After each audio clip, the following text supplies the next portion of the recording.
la déclaration du syndicat national des journalistes, non, de l'agence France-Presse, pardon, à propos des journalistes à Gaza. Sans intervention immédiate, les derniers reporters de Gaza vont mourir. L'AFP travaille avec une pigiste texte, 3 photographes et 6 pigistes vidéo dans la bande de Gaza depuis le départ de ces journalistes staff courant 2024. Avec quelques autres, ils sont aujourd'hui les seuls à rapporter ce qu'il s'y passe dans la bande de Gaza. La presse internationale est interdite d'entrer dans ce territoire depuis près de 2 ans. Nous refusons de les voir mourir. L'un d'eux, Bachar, collabore pour l'AFP depuis 2010. D'abord comme fixeur, ensuite comme photographe pigiste et depuis 2024 comme principal photographe. Samedi 19 juillet, il est parvenu à poster un message sur Facebook. « Je n'ai plus la force de travailler pour les médias.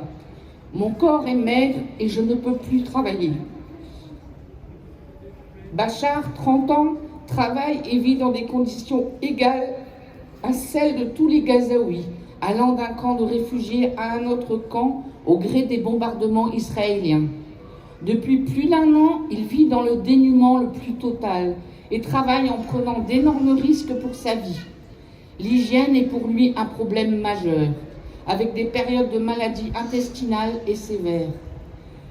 Bachar vit depuis février dans les ruines de sa maison de Gaza City avec sa mère, ses 4 frères et sœurs et la famille d'un de ses frères. Leur maison est vide de tout aménagement et confort, à part quelques coussins. Dimanche matin, il a rapporté que son frère aîné était tombé à cause de la faim. Même si ces journalistes reçoivent un salaire mensuel de l'AFP, il n'y a rien à acheter ou alors à des prix totalement exorbitants. Le système bancaire a disparu et ceux qui pratiquent le change entre les comptes bancaires en ligne et l'argent liquide prennent une commission de près de 40%. L'AFP n'a plus la possibilité d'avoir un véhicule et encore moins de l'essence pour permettre à ces journalistes de se déplacer pour leur reportage. Circuler en voiture équivaut de toute façon à prendre le risque d'être une cible pour l'aviation israélienne. Les reporters de l'AFP se déplacent donc à pied ou en charrette tirée par un âne. Alam, elle, survit dans le sud de l'enclave et tient à témoigner le plus longtemps possible. À chaque fois que je quitte la tente pour couvrir un événement, réaliser une interview ou documenter un fait, je ne sais pas si je reviendrai vivante. Le plus gros problème, confirme-t-elle, c'est le manque de nourriture et d'eau. Nous voyons leur situation empirer. Ils sont jeunes et leur force les quitte. La plupart n'ont plus la capacité physique de parcourir l'enclave pour faire leur métier. Leurs appels au secours déchirants sont désormais quotidiens. Depuis quelques jours, nous avons compris de leurs brefs messages que leur vie ne tenait plus à grand-chose et que leur courage consacré depuis de longs mois à informer le monde entier ne les aidera pas à survivre. Nous risquons d'apprendre leur mort à tout moment et cela nous est insupportable. Ce dimanche, Bachar a écrit « Pour la première fois, je me sens vaincu ».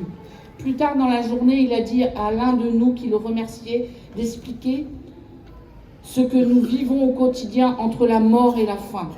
Je souhaiterais que M. Macron puisse m'aider à sortir de cet enfer. Alam se tient encore debout.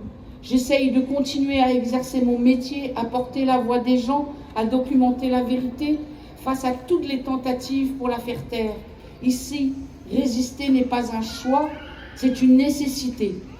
Depuis que l'AFP a été fondée en août 1944, nous avons perdu des journalistes dans les conflits. Nous avons eu des blessés et des prisonniers dans nos rangs. Mais aucun de nous n'a le souvenir d'avoir vu un collaborateur mourir de faim.